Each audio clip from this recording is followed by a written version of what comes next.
Second lesson, develop good data about both the quantity and quality of your water resources.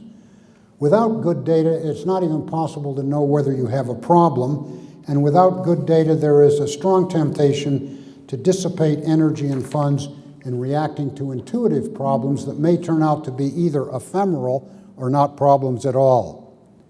Now, I recognize that public data gathering efforts do not have broad political appeal. People do not get elected, as the mayor will tell you, by promising more stream gauges and groundwater assays, unless the public insists on it as a crucial prerequisite to managing scarcity. Good data are essential. Third, manage groundwater effectively. California is the only state in the United States that does not manage or even pretend to manage groundwater extractions, though urban groundwater basins tend to be exceptions. The substantial rates of groundwater overdraft which have resulted, 5 million acre feet, and I know you guys don't use millions of acre feet, but I can't make that adjustment quickly in my head. 5 million acre feet of the total use of 40 million is groundwater overdraft, and that can't be sustained. We know that sooner or later that's going to have to go away. It hangs over us like a sword of Damocles. And as a political matter, it's going to be very difficult to solve that problem because groundwater extractors are going to have to be asked to reduce a custom level of uses to bring the extractions into balance with the recharge. That's going to be a very difficult political problem. Let me observe also that data on groundwater are sparse in Alberta, and groundwater management is primitive, though David Percy took exception to my characterization of it that way this afternoon. But it is primitive to the extent that it is practiced at all. Groundwater should be an early and high priority in this province.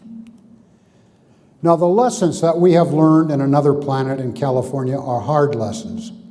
They have proved costly, and they will continue to do so. It is difficult to see how our problems of scarcity can be solved without reducing entitlements and a custom level of uses. And as I said, that's going to be very difficult to accomplish politically. My point here is that there is no reason why these lessons have to be repeated elsewhere.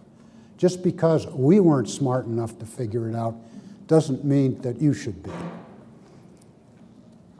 The one good thing that can come out of all of these mistakes is that people will recognize them as mistakes and act on that. So what is a community like Okotoks to do? One clear lesson from the other planet is that behaving as if water were limitlessly available leads ultimately to nothing but trouble. Rather, it is important to begin by acknowledging that water is scarce and then by managing that scarcity in an intelligent and purposeful way. But it is also important and critically important, and I'm going to say this twice. Managing scarcity cannot be painless. Managing scarcity cannot be painless. If somebody comes in here and sells you on a painless way to manage scarcity, it won't manage scarcity. If you don't remember anything else, remember that. Not all desired uses can be served, and that's the nature of scarcity. Although there are a number of methods for allocating scarcity, there are no silver bullets. And as a general rule, a mix of methods and a mix of tactics will usually tend to be preferable. And the mix that emerges as optimal will depend both on the hydrologic circumstances of the region or community, as well as on the preferences of the water consumers themselves. What do you want to do about it? That really needs to be your choice. The criteria for selecting the preferred method or methods will differ from case to case, depending upon both physical and social circumstances. So what I would like to do in the remainder of my time is to summarize for you 3 methods that might be part of a strategy of managing your local water problem. Imagine that there are 3 different classes of response: institutional options, the managing demand options and the augmenting supply options. I'm going to give you one example of each. There are many others, but they're examples that came to mind as I prepared this talk that I thought, based upon what I know about Okotoks, which is a lot less than what you know, might be helpful to you. Let's begin by talking about pricing, the institutional options. And I know that there had been some considerable effort to examine the whole pricing option down here. Let me go a little bit further. The use of prices to manage scarcity is based upon the well-documented proposition that the quantities taken vary inversely with the price. That is, the higher the price, the less the quantity. This relationship has been well documented for consumptive uses of water, including urban uses and agricultural uses, with the latter, agricultural uses, being somewhat more responsive than the former. Although water supplies for agricultural uses and urban uses are already priced, there is a clear explanation for the fact that in most instances, existing pricing practices are not intended to manage scarcity and do not do so. The explanation lies with the fact that most prices are determined by the cost of capturing, storing, transporting, and treating the water. The prices paid by most consumers, most urban consumers, are the average costs of delivery and include no scarcity component or value for the water itself. What this means is that the value of water embodied in most of these prices is zero. A scarcity value of zero, which means free water, sends a message to consumers that water is limitlessly available. This makes no sense at all in circumstances where water is scarce. One of the means of managing scarcity, then, is to be sure that you include a scarcity value in your water prices. These values can be determined or estimated with some accuracy, and they can also be determined on a trial and error basis.